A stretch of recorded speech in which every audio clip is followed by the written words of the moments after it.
என்ன பண்ணிட்டு இருக்கீங்க? என்ன பிரசாதம் ரெடி பண்ணிட்டேன் பாரு. அவல் பண்ணியாச்சு. ஓகே.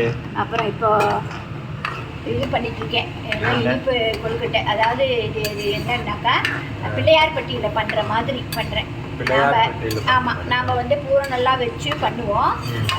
உள்ள நல்லா அந்த மாதிரி இல்லாமைக்கு அப்படியே இனிப்பை போட்டு ரவை, அதாவது அரிசியை நல்லா ஒரு 1 hour ஊற வச்சுட்டு அப்புறம் நிழல்லையே உணர்த்தி ரவை பதத்துக்கு, நம்ம வெள்ளை ரவை பதத்துக்கு உடைச்சி அதை வந்து நம்ம கொஞ்சோண்டு நெய்யை விட்டு அதோட பாசிப்பயிறு 1 கப்பு அரிசிக்கு 1/4 கப்பு பாசிப்பயிறு அதையும் அதே மாதிரி கழுவி நல்லா வறுத்துக்கணும். வறுத்துட்டு அதை நல்லா தண்ணியில் வேக விடணும். வெந்ததுக்கப்புறம் இதோ இங்கே தண்ணி வச்சுருக்கேன். வெல்லத்தை போட்டு கரையை விட்டு ஊற்றி அதை இது பண்ணுவேன். அப்புறமா தேங்காய் வச்சுருக்கேன். இப்போ தேங்காய் போட்டு நெய் போட்டு உருண்டை பிடிச்சி வைக்கிறது. என்ன பண்ணியிருக்கீங்க? வேக விட்டுருக்கேன். ஆமாம், பாசிப்பயிரையும் ரவை பதத்துக்கு உடைச்சு வறுத்து உடைச்சு வேக விட்டுருக்கேன். Okay okay okay. இப்போ இது வெந்துட்டு வேகட்டும். பத்தலைன்னா கொஞ்சம் கொஞ்சம் விட்டுக்கணும். அப்பப்போ தண்ணி கொஞ்சம் கொஞ்சம் விட்டுக்கணும் இல்லையா? மொத்தமாகவும் விட்டுக்கலாம், நான் கொஞ்சமாக விட்டேன். Okay okay okay okay. நல்லா வேகட்டும். அப்புறமா தேங்காய் போட்டு நெய்யில் தேங்காயை வறுத்து போட்டுக்கணும். ஓகே, இது வேகட்டும் இல்லையா? ஆமாம் வேகணும். அதுக்குள்ளே வெளியே போயிட்டு வரக்குள்ள நீங்கள் வெள்ளம் எல்லாம்? ஆமாம்மா, காய்ச்சிட்டேன். டைம் ஆகுது இல்லைம்மா. வெள்ளம் வந்து அரிசி வந்து 1.5 கப்பு போட்டிருக்கேன். நம்ம இனிப்புக்கு தகுந்த மாதிரி போட்டுக்கலாம். நான் வந்து 2.5 கப்பு போட்டிருக்கேன். கொஞ்சம் இனிப்பு நமக்கு அதிகமாக வேணுங்கிறதுக்காக. அரிசி எத்தனை கப் போட்டிருக்கீங்க? 1.5 கப்பு போட்டிருக்கேன். அதுக்கு 2 கப்பு போட்டிருக்கேன். 2.25 கப்பு போட்டிருக்கேன் வெல்லம். ஆமாம், நமக்கு இன்னும் இனிப்பு நல்லா வேணும்னா போட்டுக்கலாம், இல்லை கம்மி.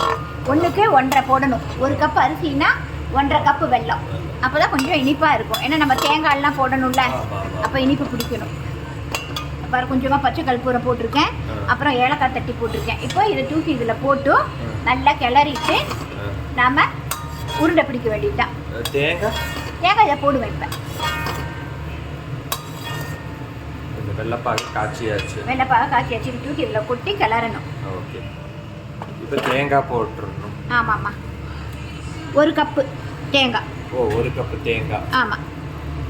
Okay okay okay okay. எல்லாம் அளவாக வச்சுருக்கேன்.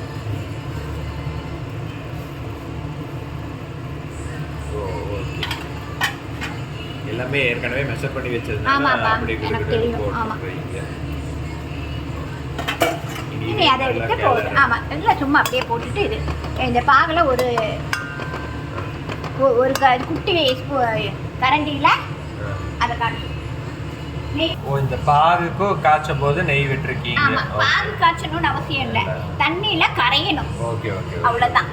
வெல்லம் தண்ணியில கரையணும். ஓகே. அப்புறம் இதை எடுத்து போட்டு இது பண்ணிடுறேன். சரியா? இப்போ இதை எடுத்து உள்ள போட போறீங்க. ஓகே. ஸோ இப்போ இது உள்ள போடுறீங்க. ஆமாம்மா, கொஞ்சம் கனமா இருக்கா, கை தூக்க வரல. Okay okay okay. அதுக்கு தான் வெயிட்லெஸ் உடைச்சிட்டே யூஸ் பண்ணாரு. இல்லை இதை கிளறிடணும். இனி இப்போ இது உள்ள போட்டாச்சு. போட்டதை நல்லா கிளறணுமா? கிளறணும். ஆமாம், பாருங்க, கொஞ்சம் கிளறிட்டு அப்புறம் இதை வலிச்சு போடலாம். Okay okay okay okay. கட்டி தட்டாத பழங்க, கட்டி தட்டாது. புரியுதா?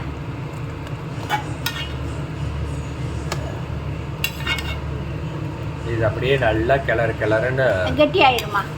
அப்புறம் நம்ம உருண்டை பிடிச்சி ஆவியில் வேக வைக்கணும். Okay okay okay. சரியா?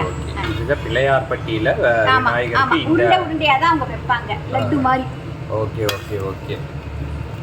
இப்பதான் டிஃபரண்ட் ஷேப் எல்லாம் வருது. ஆமாம்மா. ஆனா கோயில் அப்படி எல்லாம் பண்றதில்ல, பாரம்பரியமா பண்ணுவாங்க. நாமளே இன்னைக்கு அதே பாரம்பரியமா தான் பண்ண போறோம். ஓகே, எப்பவுமே அப்படிதான். நாங்களும் எந்த ஷேப்போ வாங்குறது இல்லை, அச்சு எதுவும் வாங்குறது கிடையாது. இதுக்கு கொடுத்தாங்க, இப்போ அதை வச்சுட்டு இருக்கேன். இல்லை வாங்கினோம்னு நினைக்கிறேன். நாம தனியாக தான் வாங்கியிருக்கோம். இதுக்கு ஃப்ரீயாக கொடுக்க மாட்டாங்க. அந்த மாவு ரெடிமேட் மாவில் நான் பண்ணது இல்லைம்மா. ஏன்னா அது நானே அரைச்சி தான் பண்ணுவேன். சாமிக்கு பண்ணும்போது நாமளே இதுதான் பண்ண வேண்டியது தான். நீங்கள் சொன்ன மாதிரி அப்படியே இது கெட்டி ஆகுது. கெட்டி ஆகிடுமா. அப்புறம் ஆவியில் வேக வைக்கும்போது இன்னும் நல்லா இருக்கும்.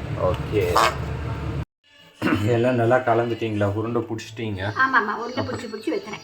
ஓ, இது சூப்பராக இருக்குது. அப்படியே லட்டு கணக்கா அப்படிதான் வைப்பாங்க. ஆமாம், அவங்க அப்படி தான் வைப்பாங்க. நம்மள மாதிரி இது வைக்கிறது கிடையாது.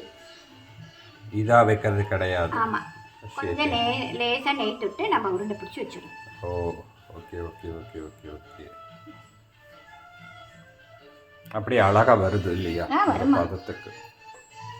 அரிசி தானே.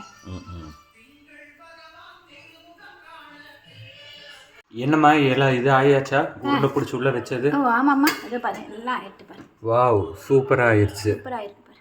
ஆமாம், இதுதான் பிள்ளையார்பட்டி கொழுக்கட்டை. ஓ இதுதான் பிள்ளையார்பட்டி கொழுக்கட்டை. இந்த பிள்ளையார்பட்டி கொழுக்கட்டை தான் நாங்கள் இன்றைக்கி எங்கள் வீட்டில் பண்ணியிருக்கோம். இப்போ விநாயகர் சதுர்த்திக்கு வச்சு சாமி கும்பிட போகிறோம். ஆமாம், நீங்களும் இதே மாதிரி செஞ்சு பாருங்கள். செஞ்சு பார்த்துட்டு மறக்காமல் கமெண்ட் பண்ணுங்கள். நம்ம சேனலை மறக்காமல் சப்ஸ்கிரைப் பண்ணுங்கள். தேங்க்யூ.